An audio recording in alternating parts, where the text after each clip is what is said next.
Robert Greene की मशहूर और हाँ कुछ हद तक विवादित किताब शक्ति के 48 नियम की दुनिया में आपका एक बार फिर स्वागत है। नमस्कार। हमारे पास इस किताब पर आधारित कुछ बहुत ही बेहतरीन नोट्स और विश्लेषण है और आज हम इनमें से एक बहुत ही दिलचस्प नियम पर गौर करने वाले हैं। हम बात कर रहे हैं नियम नंबर 4 की, हमेशा जरूरत से कम बोलें।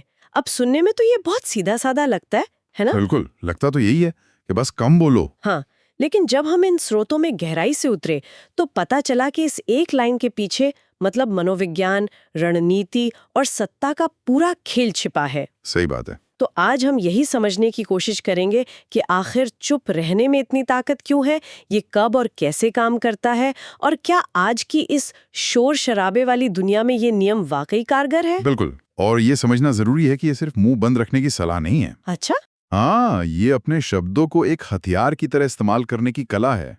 ये भी समझने की कला है कि कब आपकी चुप्पी आपके भाषण से ज्यादा असरदार हो सकती है।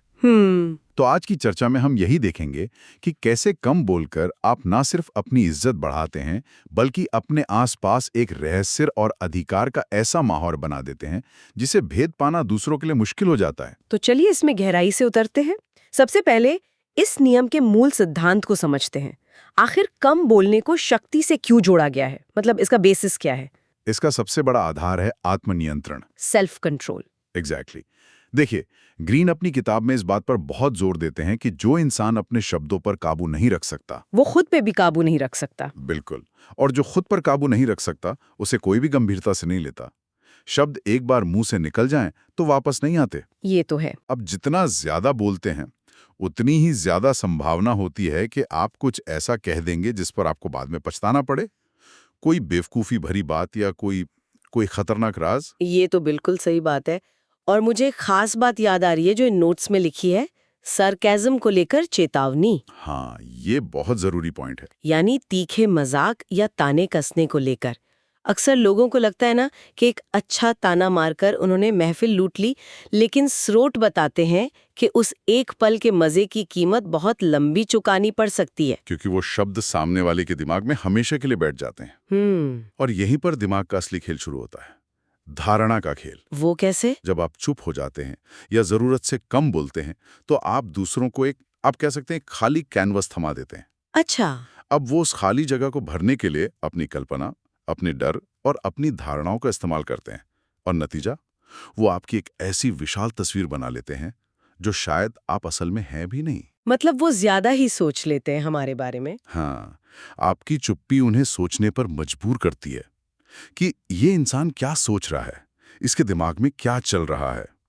इस प्रक्रिया में आप असल में जितने हैं, लोगों की नजर में उससे कहीं ज्यादा बड़े और दमदार बन जाते हैं। मुझे लगता है इसे समझने का सबसे अच्छा तरीका हेनरी किसिंजर का वो मशहूर किस्सा है। हाँ, वो क्लासिक उदाहरण है। वो कहानी इस नियम की ताकत को कमाल के तरीके से दिखाती है। कहानी कुछ यूं है कि किसिंजर, जो अमेरिका के पूर्व राष्ट्रीय सुरक्षा सलाहकार थे, उनके एक बहुत काबिल सहयोगी थे विंस्टन लॉर्ड।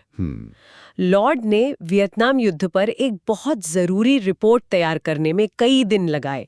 पूरी मेहनत से रिपोर्ट बनाई और किसिंजर के डेस्क पर रख दी। ठीक है। अगले दिन किसिंजर ने वो रिपोर्ट लौटाई जिस पर सिर्फ एक छोटा सा नोट लिखा था। और वो क्या था? Is this the best you can do? क्या ये सबसे अच्छा है जो तुम कर सकते हो? बस इतना, कोई फीडबैक नहीं, कोई पॉइंट्स नहीं, कुछ नहीं। तो लॉर्ड को लगा कि शायद रिपोर्ट में कुछ कमी रह गई है। उन्होंने अगले 2 दिन और लगाए, रिपोर्ट को और बेहतर बनाया और फिर से किसिंजर को दिया। और इस बार जवाब में वही सवाल, क्या ये सबसे अच्छा है जो तुम कर सकते हो? अरे बाप रे। अब तो लॉर्ड के पसीने छूट गए।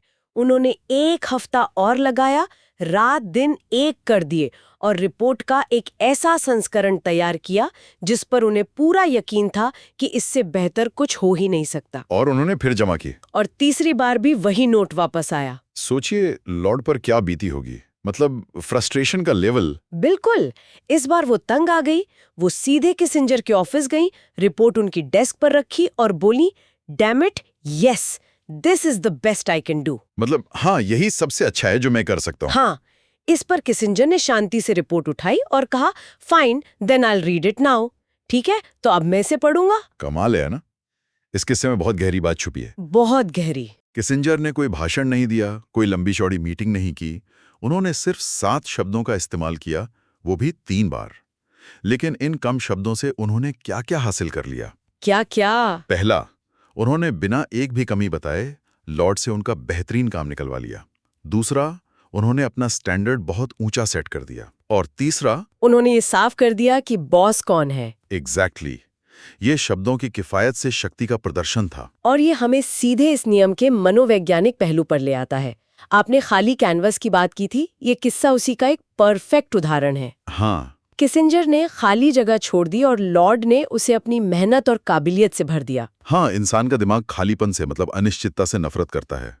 आप इसे कॉग्निटिव वैक्यूम या संज्ञानात्मक शून्य कह सकते हैं। जब आप जानकारी नहीं देते, जब आप चुप रहते हैं, तो सामने वाले का दिमाग उस खामोशी को भरने के लिए ओवरटाइम काम करने लगता है। वो आपकी चुप्पी का मतलब निकालने की कोशिश में अपनी सबसे बड़ी असुरक्षाएं, अपने डर, अपने अंदाजे सब आपके सामने रख देता है। तो कई बार आपको जानकारी निकालने की जरूरत ही नहीं पड़ती। वो खुद ही सब कुछ उगल देते हैं। बिल्कुल। ये रॉबर्ट ग्रीन के ही एक और नियम के साथ मिलकर काम करता है। कौन सा नियम? नियम नंबर 3, अपने इरादे छिपाएं। कम बोलना आपके इरादों को छिपाने का सबसे अच्छा तरीका है।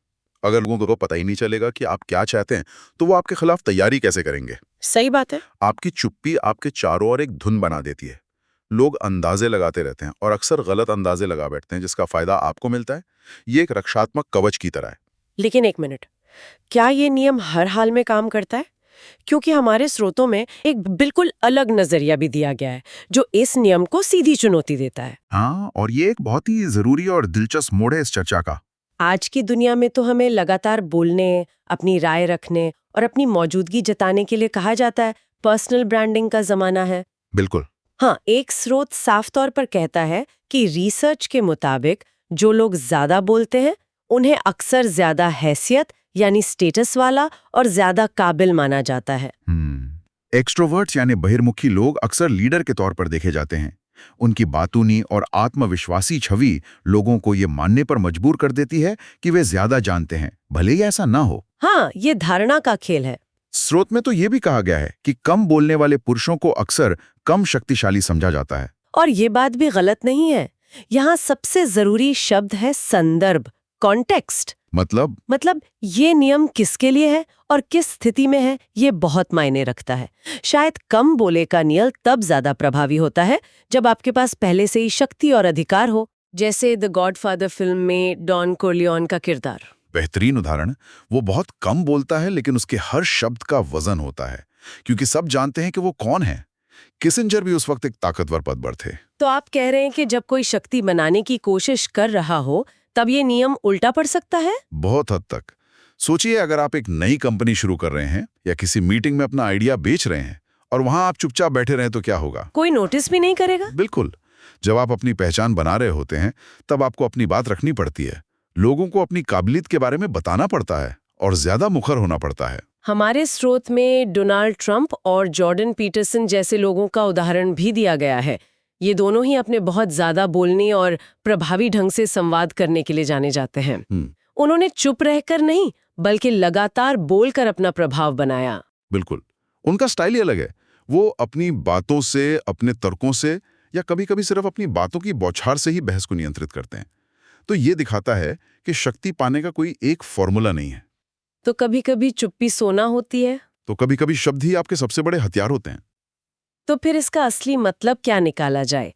एक तरफ कहा जा रहा है कम बोलो, दूसरी तरफ कहा जा रहा है कि ज्यादा बोलने वाले आगे बढ़ते हैं। ये तो काफी उलझन भरा है। उलझन तब होती है जब हम इसे एक सख्त मतलब एक रिजिड नियम की तरह देखते हैं। लेकिन अगर हम इसे एक रणनीतिक सलाह की तरह देखें तो तस्वीर साफ हो जाती है। अच्छा। इसका असली मतलब हर वक्त चुप रहना नहीं है। इसका मतलब है सोच समझकर बोलना, रणनीतिक रूप से बोलना। हाँ, ये जानना कि कब बोलना है, कब चुप रहना है और क्या कहना है। क्या आप इसका कोई उदाहरण दे सकते हैं? मोल भाव या नेगोशिएशंस इसका सबसे बेहतरीन उदाहरण है। एक अच्छा नेगोशिएटर अक्सर कम बोलता है। वो अपनी सारी शर्तें या अपनी सारी कमजोरियां पहले ही नहीं बता देता। वो सामने वाले को बोलने का मौका देता है, उसकी बातें सुनता है और खाली जगहों को भरने की उसकी छटपटाहट का फायदा उठाता है। और वो पॉजेज यानी ठहराव का इस्तेमाल करना बहुत शक्तिशाली तकनीक है। आप आत्मविश्वास से अपनी बात रखते हैं और फिर चुप हो जाते हैं। ये चुप्पी सामने वाले पर दबाव डालती है कि वो या तो आपकी बात मान ले या फिर कुछ और बोले जिससे आपको और जानकारी मिले। अच्छा, तो ये बोलने या न बोलने की लड़ाई नहीं है, बल्कि अपने शब्दों को एक लेजर की तरह इस्तेमाल करने की कला है, न कि एक टॉर्च की तरह जिसे हर तरफ घुमाया जाए। क्या बात है, आपने बिल्कुल सही समझा। इसका मकसद अपने हर शब्द का वजन बढ़ाना है, ताकि जब आप बोलें तो उसका गहरा असर हो। सार यही है, नियंत्रण बनाए रखना अपने शब्दों पर, अपनी भावनाओं पर और बातचीत की दिशा पर। अनावश्यक बकबक और रियायतें देने के बजाय अपनी बात को टिकने देना। कभी-कभी सबसे शक्तिशाली बयान एक अच्छी तरह से रखा गया सवाल होता है, जिसके बाद आप खामोश हो जाते हैं। और सामने वाले को जवाब देने के लिए मजबूर कर देते हैं। बिल्कुल। तो आज की इस गहरी चर्चा से हमने रॉबर्ट ग्रीन के नियम हमेशा जरूरत से कम बोलें के दोनों पहलुओं को समझा। एक तरफ रणनीतिक चुप्पी शक्ति, रहस्य और नियंत्रण का प्रतीक हो सकती है, जो आपको दूसरों पर एक मनोवैज्ञानिक बढ़त दिलाती है, जैसा हमने किसिंजर के किस्से में देखा, और आपको गलतियां करने से भी बचाती है। वहीं दूसरी ओर हमें ये भी मानना होगा कि ये कोई पत्थर की लकीर नहीं है, खासकर जब आप अपनी पहचान बना रहे हों या किसी ऐसे कल्चर में हो जहां खुलकर बोलना काबिलियत की निशानी मानी जाती हो। वहां चुप्पी आपके लिए नुकसानदेह भी हो सकती है। सही बात है। ज्यादा बोलना और प्रभावी संवाद करना हैसियत और नेतृत्व से जुड़ा हो सकता है। अंत में शक्ति केवल शब्दों की मात्रा में नहीं, बल्कि उनके सही समय, उनकी सटीकता और उनके पीछे के मकसद में निहित है। और जाते जाते हमारे श्रोताओं के लिए सोचने के लिए एक सवाल छोड़ जाते हैं। आज की इस डिजिटल दुनिया में, जहां सोशल मीडिया पर हर पल अपनी राय साझा करने, हर मैसेज का तुरंत जवाब देने और हर समय ऑनलाइन रहने का दबाव है, क्या जानबूझकर और सोच समझकर चुप रहना ही प्रभाव डालने और अपनी मानसिक शांति बनाए रखने का सबसे शक्तिशाली तरीका बन गया है?